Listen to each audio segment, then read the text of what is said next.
Yo, yo, yo, what's up, animals? Sungila, the musical gangster here. I'm about to read some more of The Trumpet of the Swan by E.B. White. Chapter 14, Boston. Lewis liked Boston the minute he saw it from the sky. He totally dug it. Far beneath him was a river. Near the river was a park. In the park was a lake, and the lake was an island. On the shore was a dock. Tied to the dock was a boat shaped like a swan. The place looked ideal, looked totally fly. There was even a fly hotel nearby. Lewis circled twice, then glided down and splashed to a stop in the lake. Several ducks swam up to look him over. The park was called the Public Garden. Everybody in Boston knows about it. Goes there to sit on the benches in the sun, to run about, to feed the pigeons and the squirrels, and to ride the swan boat. The ride costs about, this is said in the 1970s, 25 cents for adults, 15 cents for children. After a short rest and a bite to eat, Lewis swam up to the docks and climbed out on the shore. The man who was taking tickets for the swan boat ride seemed surprised to see an enormous white swan carrying so many things around his neck. "Hello," said the boatman. Lewis lifted his trumpet. "Brr, brr," he replied. At the sound, every bird in the park looked up. Boatman jumped. Boston residents as far as a mile away, he looked up and said, "What's that?" Nobody in Boston ever heard a trumpet or swan. The sound made a big impression. People eating a late breakfast in the Ritz Hotel on Arlington Street looked up from their food. Waiter the bellboy said, "What's that?"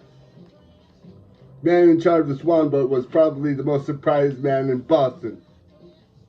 He examined Lewis's trumpet, his money bag, his life-saving medal, his slate, his chalk pencil, and whatnot. Then he asked Lewis what he wanted. Lewis wrote on his slate, "Have trumpet, need work." "Okay," said the boatman. "Got yourself a job. A boat leaves here in 5 minutes for a trip around the lake. Your job will be to swim in front of the boat, leading the way and blowing your horn." "What salary do I get?" wrote Lewis.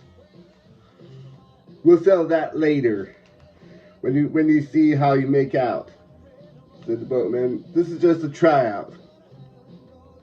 Lewis nodded. He arranged his things neatly around his neck. He entered the water quietly, took up a position a few yards in front of the boat and waited. Wondered what would make the boat go. Couldn't see any outboard motor. There were no oars. In the front part of the boat were benches for passengers. In the stern was a structure that was shaped like a swan. It was hollow. Inside it was a seat, like a bicycle seat. And there were 2 pedals inside, like the pedals of a bicycle. That's how it gets around. Passengers were all aboard. A young man appeared, climbed onto the stern of the boat, and sat down on the seat inside the hollow-shaped swan structure and began to push the pedals with his feet. And there's Lewis leading the boat, as though he were riding a bike. The paddle wheel began to turn. Both boatmen cast the lines off, and as the young man pedaled, the swan boat slowly moved out into the lake. Lewis led the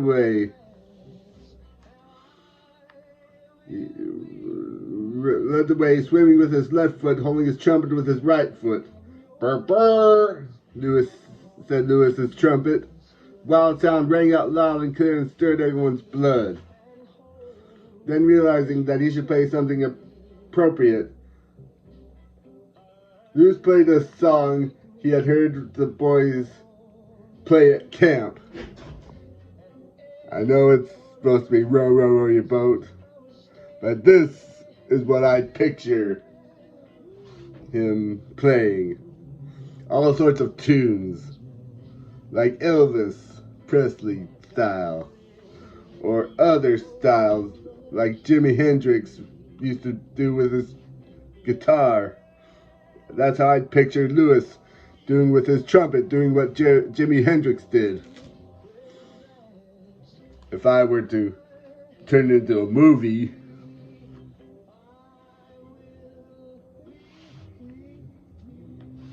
yeah.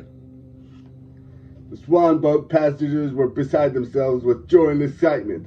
A real live swan playing a trumpet. What fun, what pleasure.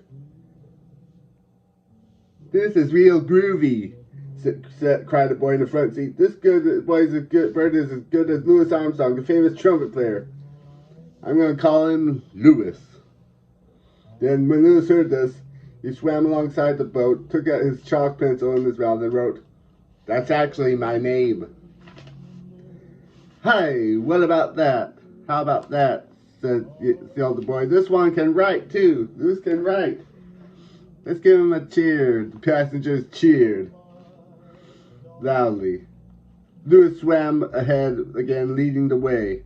Slowly and gracefully, the boat circled the island, while Louis played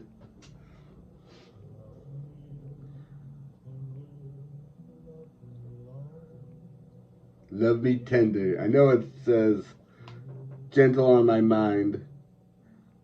It was a lovely September morning, warm and hazy. Trees beginning to show their autumn colors.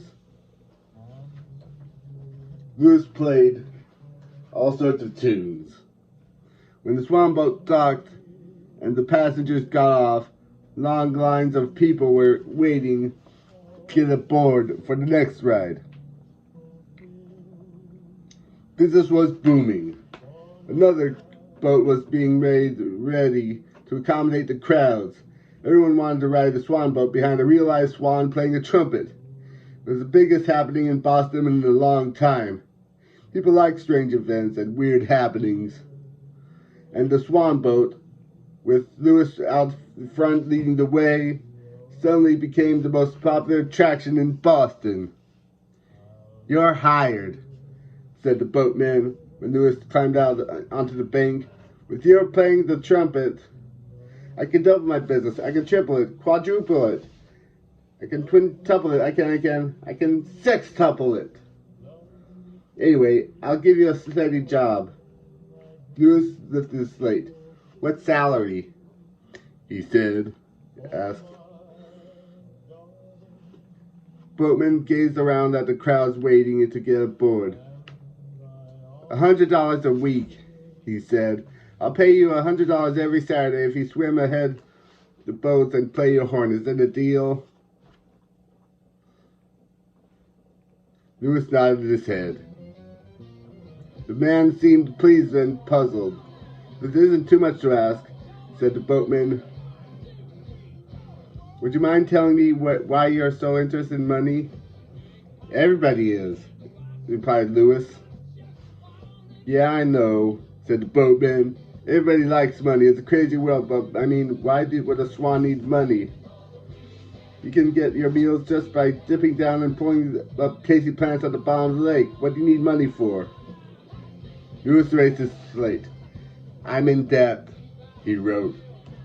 And he thought about his poor father who had stolen the trumpet and the poor shopkeeper in Billings who he had robbed and whose store had been damaged. Louis knew he must go on earning money until he could pay off what he owed.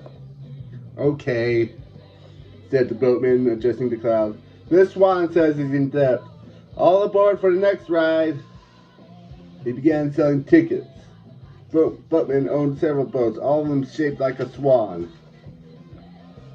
Pretty soon, every boat was full and money was flowing in. All day long, the swan boats circled the lake, carrying their load of happy people, many of them children. Lewis played the trumpet as he had never played it before. He liked the job, loved to entertain people, and he loved music. The boatman was just as pleased as he could be. When the day was over and the boats had played their last trip, the boatman walked over to Lewis, who was standing on the shore arranging his things. "You've done great," said the boatman. "You're a good swan. I wish I'd known you long ago. Now, where are you planning to spend the night?" "Here on the lake," Lewis wrote. "Well, I don't know about that," said the man uneasily. "An awful lot of people are curious about you. It might make trouble for you. Bad boys might bother you. I don't trust people who hang around this park at night. You might get kidnapped. I don't want to lose you. I think I'll take you across to the Ritz-Carlton Hotel and get you a room for tonight. It's clean, the food's good, it would be safer. Then I can be sure you'll come to work in the morning." Lewis didn't think much of this idea, but he agreed to go. He's hot. "Well, I never spent the night at a hotel. Maybe it'll be an interesting experience." So he walked along with the boatman. They left the park and crossed Arlington Street and entered the lobby of the Ritz. It had been a long, tiring day for Lewis, but he felt relieved to know that he had a good job and that he could earn money in Boston as a musician.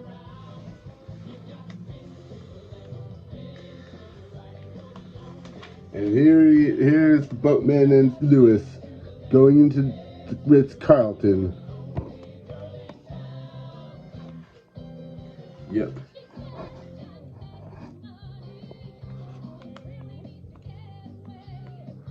There's Lewis. And with that, we close this chapter.